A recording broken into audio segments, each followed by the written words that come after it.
안녕하십니까, 하수교입니다. 채널 24K 알아야 국민 노릇도 한다. 오늘은 경제학에 관한 하나 짤막한 상식을 여러분들하고 함께 좀 검토해 보려고 합니다.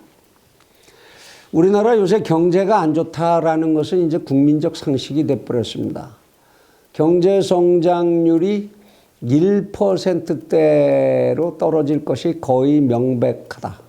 이제 10월이 다 끝나가니까 이제는 거의 숫자가 확정됐다고 봐야 되는데요. 그래도 2%는 넘어갈 거다라고 했던 상반기까지의 희망이 여지없이 꺾이면서 1%대로 주저앉는 모습입니다. 이건 사실상 경제의 후퇴라고 봐야 하는 수준인데요. 신문에 보도되는 거 보면 전국의 국가산업단지, 소위 산단이 전체가 공장 임대, 매매라는 현수막만 펄럭거린다. 아, 옛날이요. 이런 보도가 이제 나오고 있는 이런 상황이고요. 우리를 먹여 살리던 삼성, SK, LG, 현대 이 그룹들이 전부 자기들 살기 위해서 그룹의 생산망을 정비하는 이런 작업에 들어갔다라는 것이 오늘 보도 매체들의 보도 내용입니다.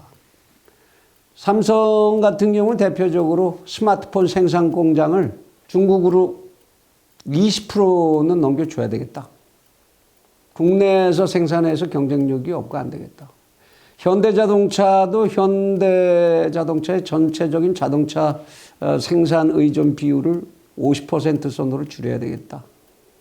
LG도 이제 하청망을 좀 정비해야 되겠다. SK도 마찬가지고 전부 이러고 나오고 있는 그런 상황입니다. 이런 속에서 참 이해하기 어려운 일들이 벌어지고 있습니다.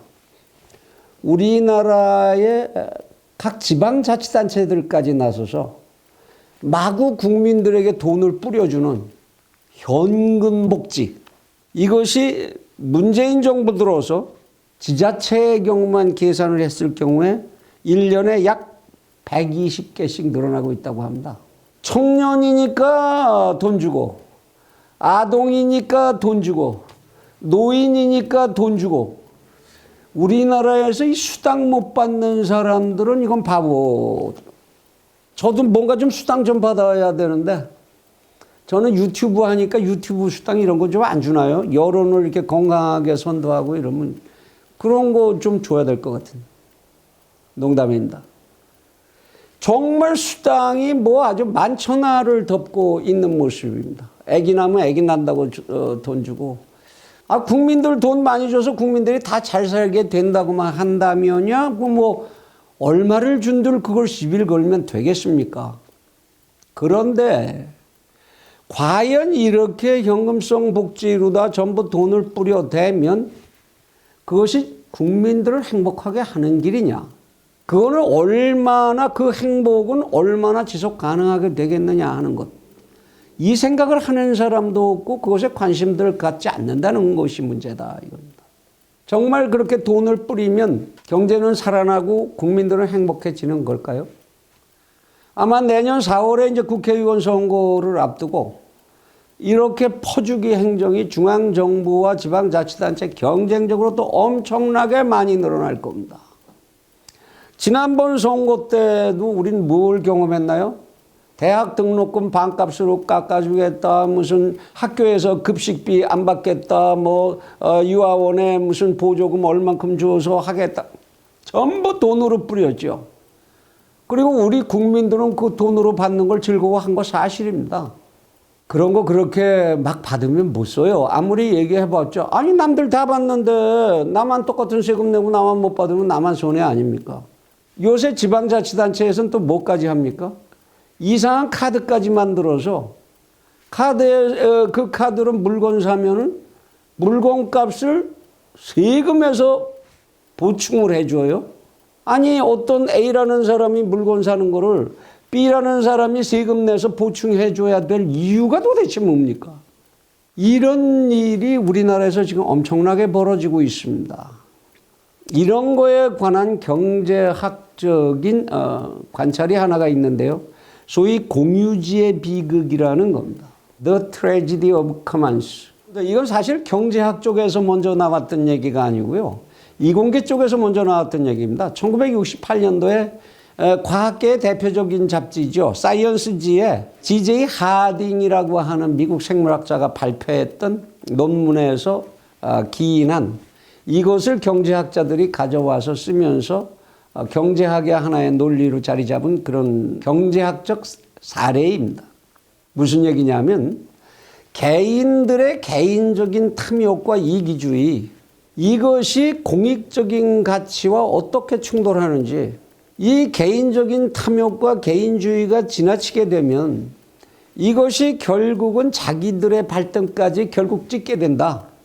공익을 증가시키는 게 아니라 발등을 찍게 된다.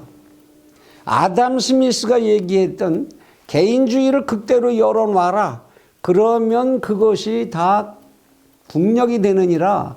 여기에 반하는 사례로서 경제학에서 인용해서 쓰는 그러한 하나의 경제학적 사례인 것이죠. 예를 들어서 큰 목초지 하나를 한 동네에 목축을 하는 사람들이 공용으로 쓰도록 공용 목초지를 만들어 놓습니다. 정부가 돈을 들여서 여기다가 양도 갖다 놓고 소도 갖다 놓고 풀 다 뜯어먹게 하세요. 공짜입니다. 이렇게 공용 목초지를 만들어 놓으면 어떤 현상이 생기느냐 하는 겁니다. 처음에 갔다가 목초지에다가 소를 풀어놓고 양 풀어놓는 사람들은 즐겁겠죠. 목초지를 관리하는데 돈 들일 필요가 없으니까. 그리고 정부가 비용 들여서 다 해주니까 또 관리도 더 개인이 하는 것보다 잘 될 수도 있겠죠. 이렇게 근데 해놓으면 그것이 얼마나 길게 유지가 될 것이냐 하는 겁니다. 공짜로 갖다 놓기로 하면은 앞다퉈서 서로 점점 더 많이 갖다 놓으려고 할 겁니다. 정부가 통제를 해봐도 슬금슬금 일부러 못 보는 사이에 감독자가 없는 사이에 점점 더 그 목초지에 갖다 놓는 소의 숫자와 양의 숫자가 늘어날 거다 그럽니다. 그러면 결국 그 목초지가 오래 유지되겠습니까? 정부는 무슨 수로 그 목초지를 계속 관리비를 집어넣고 그걸 유지시켜 줄 수 있겠습니까? 결국은 유지 못하게 되는 거죠. 이게 공유지의 비극이라는 겁니다. 우리는 정부가 이거 해주면 그거 참 좋아. 공짜라는데 일단 갖다 쓸 때 무척 즐거워하고 참 정부 잘한다 이렇게 얘기할 수 있습니다. 그렇지만 그 부담이 결국은 시간이 지나면서 누구의 것이 되느냐 이런 얘기입니다. 재정이라고 하는 것, 세금으로 모아놓은 재정이라고 하는 항아리 단지에 고인 물이 공짜로 이 사람 저 사람 막 퍼가기 시작하면 그 바닥나는 건 순간의 문제죠. 그래서 물이 모자라면 남의 물이라도 사오든지 빌려오든지 해서 채워야 할 것이고, 그렇게 사오든지 빌려오든지 한 거는 다 결국 그 물 퍼간 사람들이 나중에는 다 갚아야 하는 빚이 되게 마련인 것이지요. 세상에 공짜 점심은 없다. 노벨 경제학상을 수상한 밀턴 프리드만이 한 얘기죠. 근데 우리는 너무나도 이 공짜를 무의식적으로 받아들이고 쉽게 받아들이고 즐겁게 받아들이고 있는 것 아닌지, 정부가 준다고 하더라도 그렇게 주면 안 돼라고 거절할 줄 아는 그런 이성을 가져줘야 하는데, 그리고 그런 역할을 언론들이 해주고 학자들이 해줘야 하는데 우리에게는 그런 방어벽이 없다고 하는 겁니다. 그럼 지금같이 이렇게 현금복지가 계속 늘어나게 되면 결국 대한민국 경제 어떻게 될까요? 생산은 늘어나지 않는데 게다가 돈만 현금복지로 늘어난다. 그 돈이 시중에 풀리면 정말로 경제가 성장하게 될까요? 그 생산을 뒷받침할 아무 시스템도 없고 노동력도 없는데 허수의 물가만 올리는 결과를 가져오게 되지요. 100원이면 살 수 있던 물건을 돈이 흔해졌으니까 1,000원 내고 사야 되는 것 뿐입니다. 그것이 바로 초인플레이션을 가져오는 후진국형 그런 사회주의들이 보여주는 모습입니다. 베네수엘라, 아르헨티나 많죠. 남의 나라 이름 너무 많이 부르면 좀 미안하니까 그 정도 해두기로 하고요. 우리가 지금 그 길로 가고 있다라는 것, 우리 이제 정신 차려야 할 시점인 것 같습니다. 무엇보다도 선거를 통해서 그 알량한 몇 푼, 자기 돈들도 아닌 것, 정부 돈을 가지고 세금을 가지고 표를 매수하는 행위, 거기에 넋을 파는 국민들에게 미래는 있을 수 없습니다. 재정은 공유지인 것이고 그것은 이기와 탐욕에 의해서 낭비될 때에 재생되기 쉽지 않은 공유지입니다. 지금 이 변혁기, 이 변화기, 이 교묘한 정치인들의 꾀가 이리저리 날뛰는 이 시기에 우리가 정신 똑바로 차려야 하는 그런 사례로서 오늘 공유지의 비극이라는 얘기를 여러분과 함께 훑어봤습니다. 감사합니다.